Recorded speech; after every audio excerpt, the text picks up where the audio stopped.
Maharashtra education सोसायटीच्या क्रीडावर्धिनी आणि बालशिक्षण मंदिर इंग्लिश मीडियम स्कूल यांच्या संयुक्त विद्यमाने मयसो क्रीडा करंडक या राज्यस्तरीय आंतरशालेय क्रीडा स्पर्धांचं आयोजन करण्यात आलं आहे। येत्या 23, 24 व 25 जानेवारी 2026 या 3 दिवशी ही स्पर्धा मयूर कॉलनी येथील बालशिक्षण मंदिर प्रशालेच्या प्रांगणात होणार आहे, अशी माहिती मयसो संस्थेच्या नियामक मंडळाच्या उपाध्यक्षा आनंदी पाटील यांनी पत्रकार परिषदेत दिली।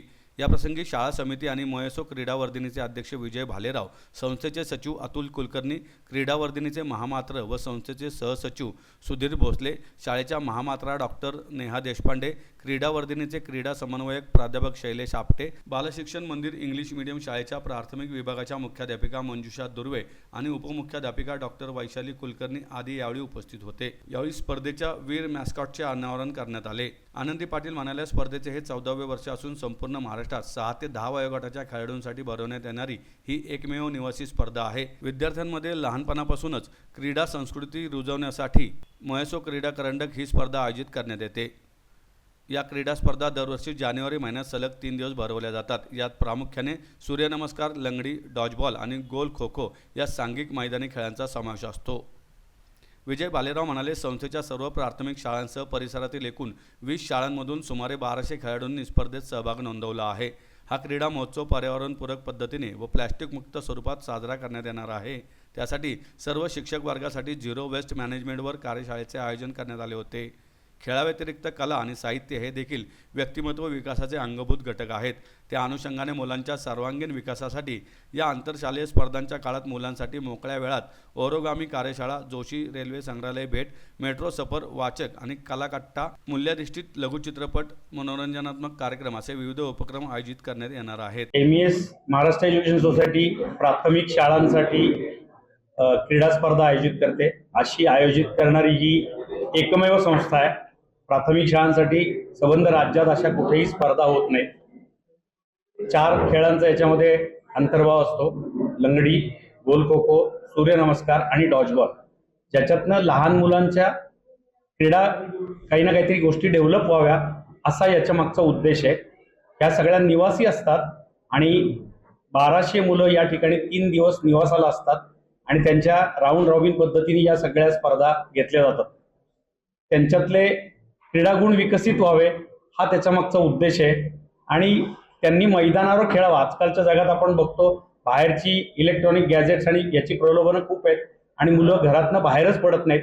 त्याला पूर्णपणे छेद देऊन ते तंदुरुस्त कसे राहतील हा करण्यासाठी हे 14 वर्षापूर्वी हे सुरू झालेलं ऍक्टिव्हिटी आहे। हे याचं 14वं वर्ष आहे। दरवर्षी MESच्या वेगवेगळ्या शाळांमध्ये याचं आयोजन केलं जातं। 23, 24, 25 जानेवारी 2026 या दिवशी या स्पर्धा आहेत। 20 शाळांमधनं 1200 स्पर्धक याच्यामध्ये वेगवेगळ्या क्रीडा प्रकारात भाग घेणार। याच्यामध्ये प्रत्येक मुलं आणि मुली वेगवेगळ्या स्पर्धा होतात।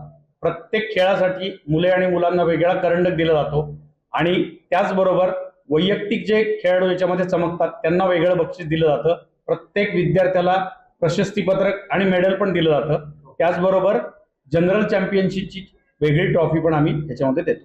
याचा उद्देश हाच आहे की लहानपणापासून या मुलांचे काही ना काहीतरी क्रीडा गुण विकसित व्हावेत। लहान मुलांना कळत नसतं की माझ्यामध्ये काय स्किल्स आहेत आणि मी काय करू शकतो। या निमित्ताने जर का क्रीडा शिक्षक आणि त्यांचे प्रशिक्षक यांना जर कळलं की या मुलात या गोष्टी आहेत आणि पुढे तो या वेगवेगळ्या प्रकारामध्ये काही ना काहीतरी करिअर करू शकतो, चमकू शकतो, तर ते डेव्हलप व्हावे आणि पुढे माध्यमिक शाळांमध्ये, कॉलेजमध्ये असे खेळाडू विद्यार्थी आपल्याला मिळावेत ही याच्या मागची कल्पना आहे। नमस्कार।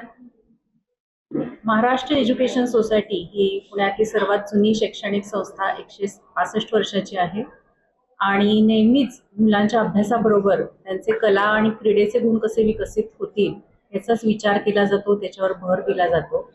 त्या अनुषंगाने प्राथमिक मुलांच्यासाठी अशा क्रीडा स्पर्धा कुठेही नसतात, त्यांना एक्सपोजर मिळत नाही असं लक्षात आलं।